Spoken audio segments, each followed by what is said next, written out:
aqui com o Roberto Wallace, da IES Brasil, que também terá seus 20 minutos para apresentar também o seu tema.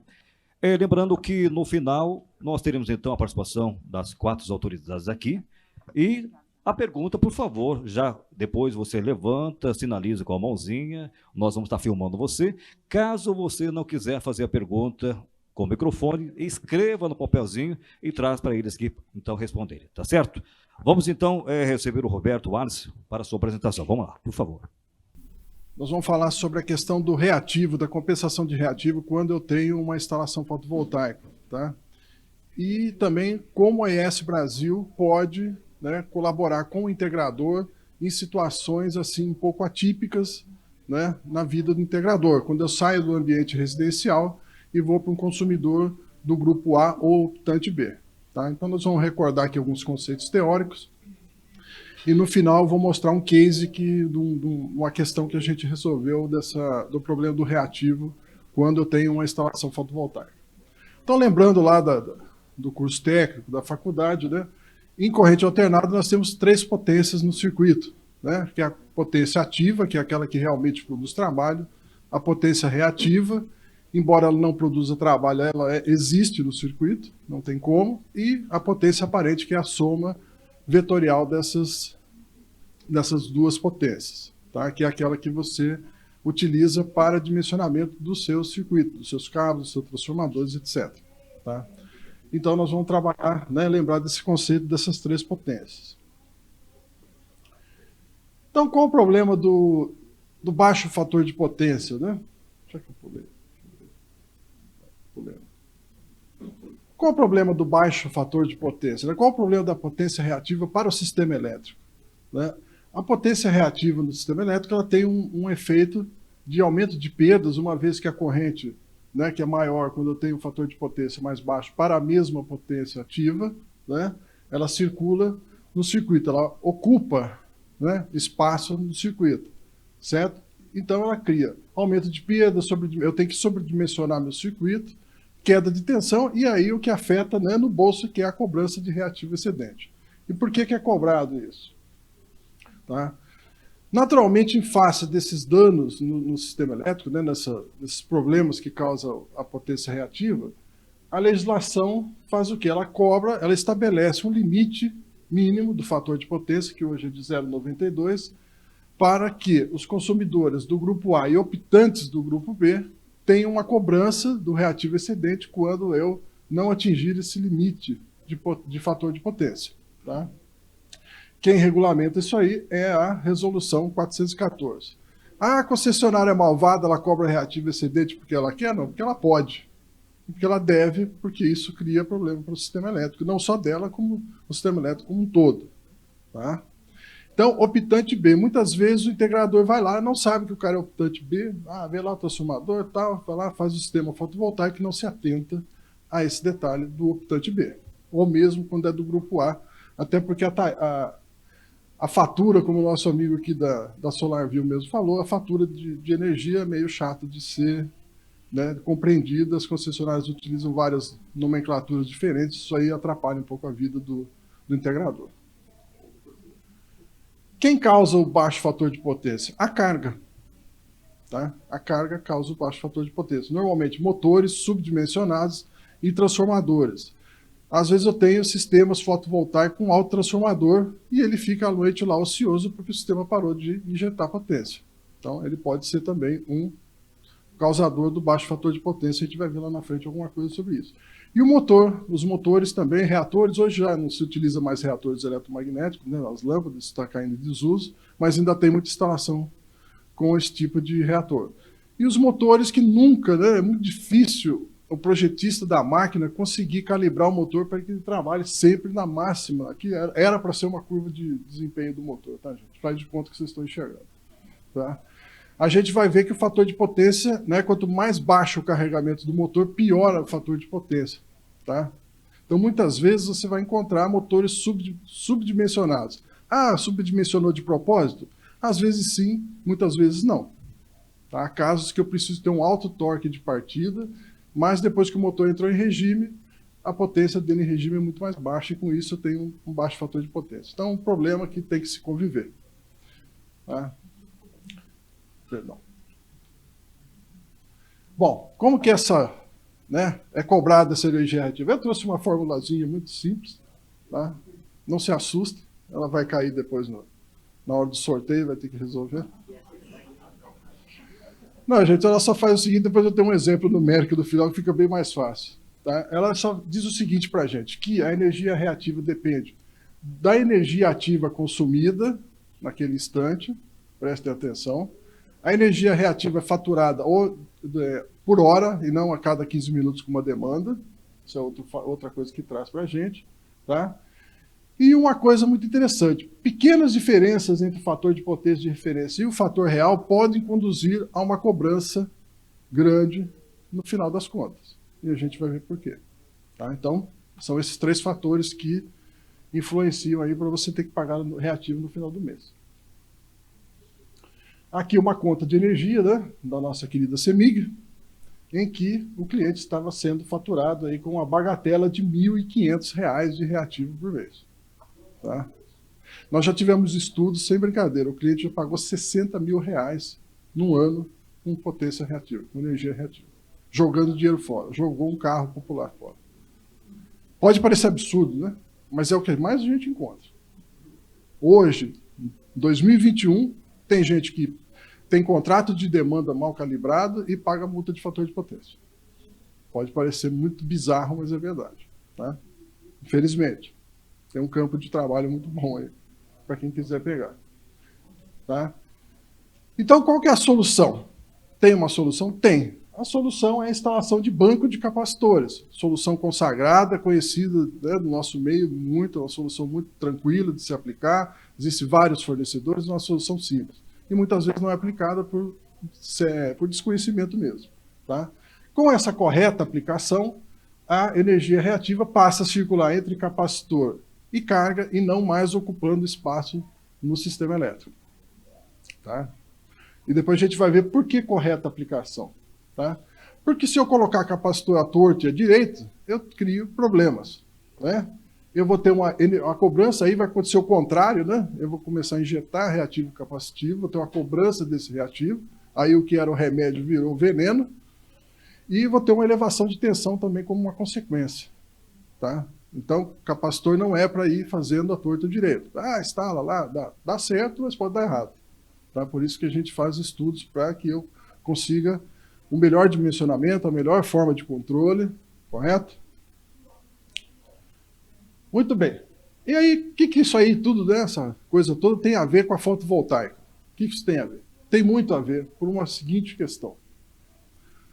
Imagine que o meu sistema está sem a rede. Então, eu tenho uma carga que tem um determinado comportamento, um determinado fator de potência, e tudo isso vem pela rede. A rede está fornecendo a parte ativa e a parte reativa, e o fator de potência fica naquele limite que era legal estabelecido. Até aí, bacana, o sujeito não está pagando fator de potência em excesso, se está pagando muito pouco, maravilha. Aí ele vai lá, encomenda para o integrador, olha, eu quero um sistema lá porque eu estou pagando muito da minha conta, ah, beleza, o cara vai lá, faz toda aquela coisa e instala. E aí é que começam os problemas. Como eu reduzir a potência ativa que a rede está fornecendo, o que acontece? A rede passa a enxergar um baixo fator de potência. Porque ele já não enxerga mais o conjunto ativo-reativo. O medidor da concessionária não vê isso mais. Ele vê um reativo que não mudou, porque a carga não mudou, as características, e o meu ativo caiu. Com isso, eu passo a ter problema com o fator de potência. Tá? Aqui está o gráfico para exemplificar. No primeiro gráfico, à esquerda, o que a gente tem? Ativo, reativo aparente, aquele triângulo tradicional. Né? Notem, está tudo bacana. Na segunda situação com a fotovoltaica, o que acontece? O meu reativo ficou do meu tamanho, não mudou, a carga não muda. O meu ativo diminuiu, ou até zerou, mas não vamos zerar para poder mostrar o que aconteceu. Meu ângulo mudou e com isso meu fator de potência também muda. Tá? Então, não esqueça, a fotovoltaica não muda a carga é carga e pronto, acabou. E aí eu venho aqui, ó. Para esta situação, aí volta aquela nossa querida fórmula. Eu tenho uma situação que eu tenho 100 kW, fator de potência de 0,9, tá? Já estava abaixo, mas não muito abaixo, tá? Tem aí uma potência reativa de 48 kVA reativo e um valor de energia de R$1. Tudo isso feito para dar conta redonda. Então, em 1 hora de funcionamento dessa carga, eu pagaria algo em torno de R$2. R$2. Bom, chega no final do mês, você não altera muito a questão da fatura. E aí eu vou lá e coloco o fotovoltaico, para suprir 90% dessa carga. E aí, olha só o resultado. Vou pagar R$36 pela mesma hora de funcionamento da minha carga. E aí, a hora que chega fotovoltaico, instala nesse mês, o cliente está todo contente. No final do mês, o cliente liga querendo matar, né? Olha, você instalou um negócio aqui para mim, falou que eu não ia pagar mais conta de luz, veio esse tal de reativo, o que é isso? Olha que coisa absurda. É isso. Tá? Então, nós, da IES Brasil, sempre procuramos dar aos nossos integradores esse tipo de solução. Tá? Eles nos procuram com esse tipo de problema, a gente dá a solução para isso também. Como? Como que a gente avalia o fator de potência da carga? Através de medição, é uma delas, né, com o watímetro alicate, carga por carga, quando isso é viável, né, ou analisador de energia. A gente faz um cálculo estimado quando é para novas unidades, no nosso caso isso não é feito, né, a gente não trabalha com implantação de novas instalações, né, de uma planta fabril nova, né, e a memória de massa, que é o dado fornecido pela concessionária, pagando módicos R$60, eles te fornecem uma planilha de Excel. Legal, né? A planilha de Excel é caríssima, né? Mas ela se torna barata e faz os objetivos que ela vai depois proporcionar para a gente reduzir o custo. Tá? Aqui é um caso de uma medição real. Tá? Aqui a memória de massa, sei que está ruim para caramba de ver, mas é um relatório que ela fornece. Você solicita, em 2, 3 dias, 5 dias, a concessionária te devolve isso aí. Que é o quê? As medições de 15 em 15 minutos do fator de potência. Ah, mas você não falou que era horário? Tá, eles entregam de 15 em 15, só fazer as contas. Tá? Aqui é uma medição, tá, com um analisador de energia, você coloca a amostra de tensão e corrente, e esse analisador isso fica registrado no cartão de memória, depois você tira e leva descarrega no computador e faz as contas. Existem hoje vários analisadores com monitoramento, isso aí você pode ter, se tiver internet você consegue ver isso em tempo real, etc. E tal. Mas o instrumento, a essência dele é essa aqui mesmo, não muda. Tá? Aqui nós temos um caso prático, tá? O que realmente a gente solucionou. Veio o integrador para a gente, tá? Com esse problema, e a gente fez a solução para ele. Condição: consumidor A optante B, com GD, começou a pagar energia reativa excedente. As cargas eram maioria iluminação, tá? E alguma coisa de pequenos motores. O que a gente fez? Análise de fatura, medição com o analisador de energia e medições individuais, e aí o dimensionamento e instalação do capacitor. Tá? Então, essas foram as medições feitas em campos, né, em campo. Medição geral com o analisador, para ver o comportamento ao longo do dia, e aí pesquisar as cargas, tá? Para fazer a medição. Por que disso? Porque muitas vezes pode ser viável você fazer a compensação próximo à carga. Tá? Nesse caso aqui não foi, mas mesmo assim eu procuro sempre, quando vou fazer as medições, fazer a medição junto à carga. Há situações em que compensar junto à carga é a melhor. Na verdade, teoricamente, a melhor solução é compensar junto à carga. O que acontece é que economicamente às vezes não compensa. Se eu tenho uma planta com vários pequenos motores, aí eu vou ter que pôr um capacitorzinho para cada motor, isso torna-se economicamente inviável. Então, às vezes, compensa colocar um banco automático. Por isso que solução de fator de potência não é roupa comprada feita. É cortado na medida do cliente. Você vai lá, mede o cidadão, fala, melhor terno para você tem que ser esse aqui. Capacitor, mesma coisa. Não são soluções padronizadas. Cada caso é um caso. Tá? E, nesse caso aqui, a melhor solução foi fazer uma compensação geral com um banco de capacitor de 7,5 kVAr, controlado por timer para que após o período da meia-noite, né, que eu não falei, que de meia-noite às 6, você paga o reativo capacitivo. Tá? Eu esqueci de contar esse detalhe. Então, com um timer, você programa o timer, chega à meia-noite, ele desliga, volta às 6 da manhã e volta a ligar. Tá? Porque de meia-noite às 6 não tem problema pagar e ficar com o fator de potência indutivo, não você tarifado, e sim ao contrário. Tá? E aí, isso dá resultado? Isso dá lucro? Isso é bom? Isso é outra coisa que você tem que vender para o seu cliente. Falar para ele que, ó, dá resultado, é legal. Você vai gastar um pouco mais de dinheiro, mas você vai ver esse valor da sua conta se desaparecer ou ficar muito reduzido. Tá? Por que não, muitas vezes, você não pode falar totalmente que ele vai desaparecer? Porque às vezes é muito difícil você conseguir desaparecer. Não tecnicamente, mas sim do ponto de vista econômico. Mas se eu tinha um reativo de 1.000 e estou pagando 30, mas para mim eliminar esse 30 eu precisaria gastar 3.000, de repente não vale a pena. Tá? Então é um balanço técnico-econômico essa questão do fator de potência. Então ele aqui não dá para ver muito direito, mas ele pagava algo em torno de R$300 em 2018. Saiu o nome da pessoa, não era para sair. Tudo bem. Faz de conta que eu tinha posto uma tarde, eu não sei porque que ela não saiu. No mês seguinte, ó, desapareceu o reativo. Tá? Desapareceu o reativo da conta e aí o cliente ficou feliz. E aí, é viável? Sim. Na época, né, valores de 2018, a gente tinha um custo aproximado, né, de R$3.600 por ano com energia reativa. Foi investido aí cerca de R$600 com o banco de capacitor de 7,5, mais as medições, instalação 1.300. Aí eu, em menos de 6 meses, né, em torno de 6 meses, eu paguei o investimento.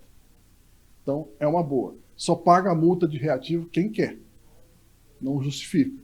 Mas o solar, às vezes, dá essa surpresa para o integrador. Tá? Então, o motivo dessa palestra, dessa conversa, é justamente isso aí. Prestem atenção, muitas vezes, nesse detalhe. Como que o integrador pode se precaver desse tipo de situação? Encomendo a medição, encomendo a memória de massa, tá? Antes de eu colocar o sistema solar, eu já ver a situação do reativo lá da minha instalação. Para que isso depois não vire desculpa, não vire aquela coisa, você não falou nada, não sei o quê. Não, ó, falei assim, ó, você tem problema de reativo, vão corrigir agora, porque depois, quando você colocar o seu sistema solar, vai piorar. Tá certo? Então, esse era o recado. Estamos aí à disposição, tá? Para qualquer coisa que a gente possa ajudar os nossos integradores. Muito obrigado. Perfeito, Roberto, muito obrigado pela sua participação.